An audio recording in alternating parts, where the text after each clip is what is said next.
Thom Hartmann here on the news. You need to know this.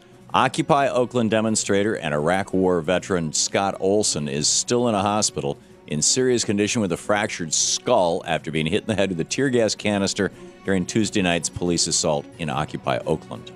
In solidarity, demonstrators returned to the streets last night, and this time police left their military tactics at home.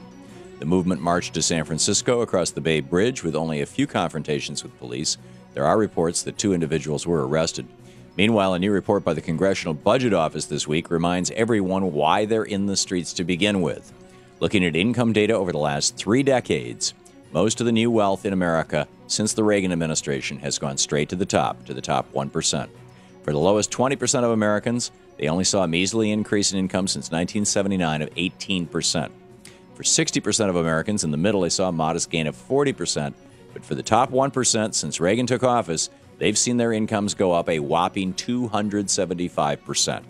The top 1%'s income has nearly tripled, while most everyone else's has been unable to keep up with the rising prices of things like health care, gas, food, and college tuition.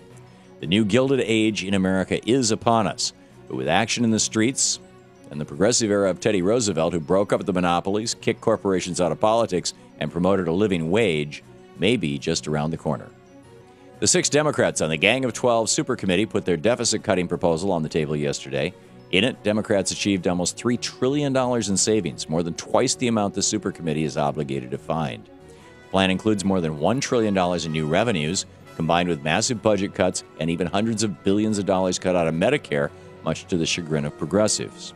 It also calls for new job creation spending, noting that if more Americans are put back to work, then revenue will go up and the deficit will go down. Despite the fact that billions are cut out of entitlement programs, Republicans dismissed the proposal immediately. As one congressional aide said, "I don't know why anyone would believe that Republicans would ever agree to more than $1 trillion in taxes." The Gang of 12 has a month before they reach their deadline to come up with a deal, but as we've learned from previous experiments in government by gang, things never go well. In the best of the rest of the news, Republican efforts to subvert our democracy are rampant around the nation. In Michigan, Republican lawmakers are pushing through legislation that makes it harder to register people to vote.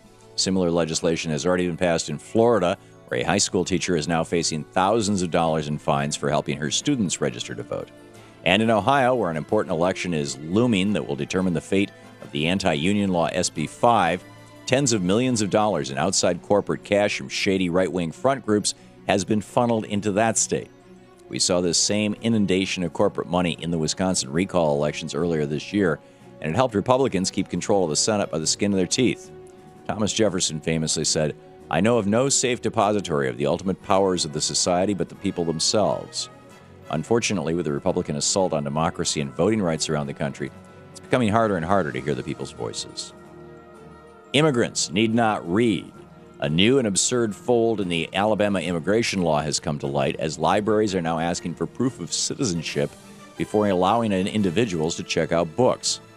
This is the same law that has forced thousands of children to stay home from school out of fear that they could be singled out as an undocumented immigrant.